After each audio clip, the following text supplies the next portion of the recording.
Hey, what's up?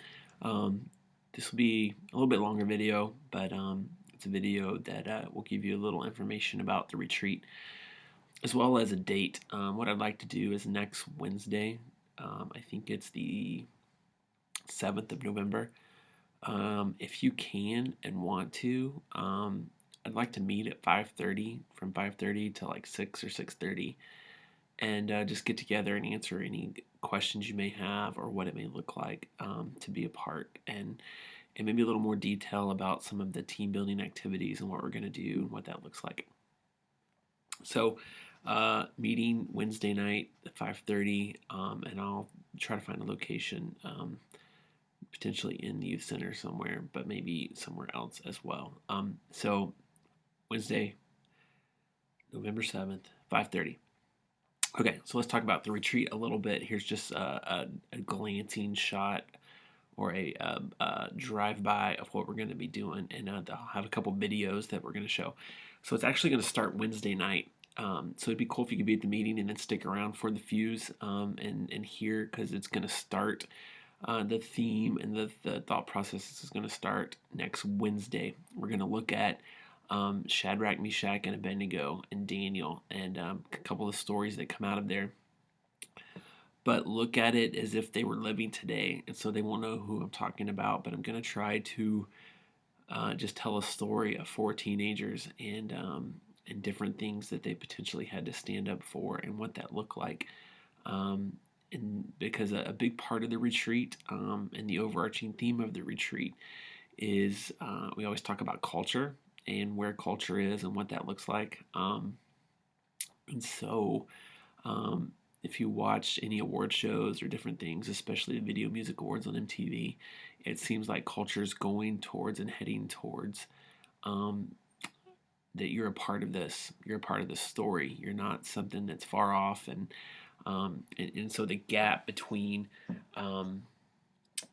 famous people and regular people is getting narrower and narrower. And with Twitter and Facebook and Instagram and all that stuff, I can talk to Usher or Rihanna or whoever, and I have contact with them, or at least the illusion is there that I can have contact with them and that I'm a part of their life. At the VMAs, people performed on the floor, not on a stage, in the midst of the fans. When they went up to get awards, they had to walk through the fans. And so it really seems like culture is pushing this idea of we're all a part of this, we're all in this together.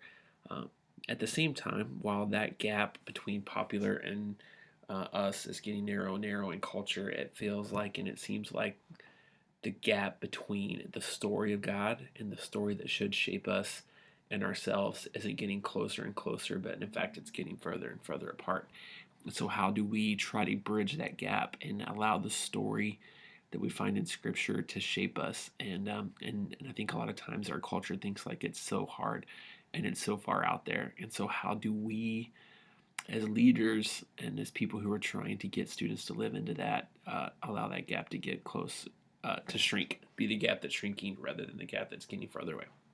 So we're going to do some stuff that'll hopefully show teens and lend itself to teens to show them that the story isn't much different than ours, and the story of the people of God has been the same throughout generations. And so it's not this attainable, far off story, but it's something that we find ourselves in each and every day. So that's going to start this Wednesday night with Shadrach, Meshach, and Abednego. Sorry, kind of got ahead of myself. And we're going to talk about, there's a couple of quotes this Wednesday night that are, I think, going to be huge, that'll carry its way throughout the weekend. Um, and they're about idols. And so I found out the definition of an idol isn't just an image, although that's part of it, but it can also be a figment of the mind or fantasy, as well as a false conception or notion. Um, and so I'm really going to try to build up that an idol isn't just an image like my coffee mug here that I worship, but it could actually be something that's a fantasy, a figment of my mind, or a false concept or notion or a fallacy. That could be something that I tend to give a lot of worship to, even though it may not be this tangible object that I can touch, but it's something that I give my life to. So this Wednesday, we're going to. Oh, and then I got a couple quotes from a commentary as I was studying for this week that talk about idols. And it says, idols function best when they can produce an illusion of power. And so a lot of times we try to live into these false ideas because we feel like it's going to give us some sort of power if that's the life that I'm living or that's who I'm called to be. Um, and then another one is idols are an attempt to manage life apart from God. And so it's this idea of I can be in control and I can create power and I can be a part of this rather than letting God control and be a part of who I am. So I'm showing this video right now that I'm going to show Wednesday night, and it's pretty awesome. So enjoy. So you see on this video that this guy created a false sense of being popular, and it worked, and people bought into it because they thought, oh man, I want to know this guy because he's probably powerful and he probably has a lot of money, and therefore it. But it was all false, and I feel like a lot of times in culture and with the VMAs and all that looks like that's the false sense that's set up for us that if I can somehow attain this famous status and this famous idea, or I can know somebody who's famous or be a part of that, that is something that will then propel me to do and be something that I'm potentially am not. And so um, I think it's kind of funny. And so we'll look at Shadrach, Meshach, and Abednego and Daniel once again, not using their names, just talking about teens in a culture where they were asked to compromise who God had called them to be for different things. And how do we see that that's our story as well, that it's not too far from who we are and what we are currently going through. And then so for the weekend, we are going to continue that idea. We're going to show a clip from the Hunger Games, and it doesn't ruin the movie. It's a short clip, and we will watch it right now, and then I'll talk about it a little bit. So in this clip, Pete is struggling with the idea that somebody else controls him and is calling him to be something different than who he really is. And so he's saying, I don't want them to think that they control me if I die. And when I die in these games, I want to do it as me. I don't want them to put a label on me that is different than who I really am. And so that's the culture we live in. That speaks to where we are. That how do we live and be who God created us to be, rather than who others potentially call us to be or want us to be, or a culture that calls us to be something different. And really, once again, be who God created us to be. We're going to look at Jacob's story. Jacob is always trying to be somebody else. So when his dad asks him who he is, he says, I'm Esau. He tries to trick his father-in-law out of some stuff that isn't really his, and he is all the time trying to trick and trying to potentially be something that he isn't, or trying to create things that aren't his, or get things that aren't his. And finally, at the end of his story, he is wrestling with this guy, and he begs him to tell him who he is, and he realizes that it's potentially an angel of the Lord, or it's the Lord, and so he begs for a blessing, and the angel says, "Who are you?" And in the midst, he says, "I am Jacob." And it's funny that when he starts to wrestle with God and starts to wrestle with this concept of what does it mean to be potentially a person of God, is when he comes to terms with who he really is. And so for as Christians, and then he's named Israel, which means wrestle with God. So we're going to talk about that it's easy to lose ourselves in this false idea of power and this idol of power and strength and what is good and what is appropriate. And when the way that we truly find ourselves is when we wrestle with what does it mean to be who God's called me to be. And we wrestle with that thought, and that's what it has meant to be the people of God. And the very fact that the people of God are named Israel, people who wrestle with God, that in the midst of that is when we find out who we truly are. So once again, it's been the story forever, and it's been our story. And a lot of times we just think it's something different. And so we're going to do that, and then we're going to then Sunday talk a lot about doubting, and how people throughout all of history have always have had this problem with doubt. Thomas, we're going to look at him, and then we're going to look at the guy whose son was demon possessed, and when Jesus came down off the mountain of transfiguration, and he says, Lord, I believe that you can do this, but help my unbelief. And so how do we live in the midst of not having to have it all figured out, but we're continually wrestling with what does it mean to be the people of God. We're continually wrestling with what does it mean to be who God created me to be. And so we're going to look at that concept a little bit.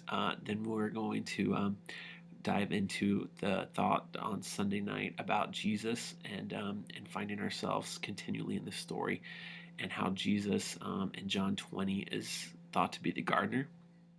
So we're going to look at this idea of that the story isn't over, but what Jesus did through his life, death, and resurrection is he has come back to reclaim the garden. And it's John's kind of way of saying when Mary thinks he's the gardener is Jesus built a garden and it was the way it was supposed to be, and he has come to reclaim his creation. And then we're a part of that story. It's a story that's continually unfolding, and we continually get to be a part of that. A couple of practical things we're going to do to help instill this is we're going to create a Bible timeline, and we're going to have it hanging in front of us every session. And part of the timeline, we'll have a timeline that's like Genesis through maybe like Paul. And then there's going to be a space before we get to the end when Jesus returns and sets up the kingdom in its fullness. And that's our story. That's where we fit into this biblical narrative and this biblical story. So hopefully it'll just be a visual reminder that the story is continually being written, that it's not something that's far off and unattainable and unattached from what we're going through and who we are, but it's our story. It's the story of the people, and it's as relative today as it ever has been. And on Saturday, a lot of Saturday is going to be team building. And not necessarily heavy on teaching. And so we're going to do a lot of activities that help us mesh together and start to build more trust than maybe we have right now. It's going to start as soon as we arrive on Saturday morning. We're not going to waste any time. We're not going to wait till we get to the campground, but we're going to just start right out of the chute. And then the ride up there is going to be team building on the bus, and so the whole weekend is going to be very intentional, very purposeful. There won't be a lot of free time of just sitting around. Actually, we're going to build in just a lot of time, but there'll be a lot of fun time, times where you are going to be cutting up and having fun. And so it's not going to be all serious, but once again, not a lot of time just to sit around and do nothing. It's going to be a lot of fun. So that's it. We're also probably going to look the week after doing some question and answer on Wednesday night, as well as there's another story, and I'm trying to figure out if it's going to fit in this Wednesday or if it's going to fit in on the retreat. But there's a story where Jesus is asked about paying taxes, and he says, "Go get a fish or catch a fish," and or he asks for a coin. Actually, I think that's two different stories. But he asks for a coin, and he says, "Whose image is on the coin?" And they say, "Caesar." He's like, "Well, then, if Caesar's image is on it, then give it to Caesar because that's his, and give to God what is God's." And what we're going to point to is money has Caesar's image, and so that must be his. But when we were created with the image of God on us, and so we are to give ourselves to God and to Him alone. And so whoever's image is on whatever it is, that's who it belongs to. And so that'll be something, and I got to figure out where. Like I said, I may talk about it this Wednesday night when we talk about idols and image a little bit, or I may throw it in the weekend somewhere, or I may do it the week after, but I'll let you know for sure.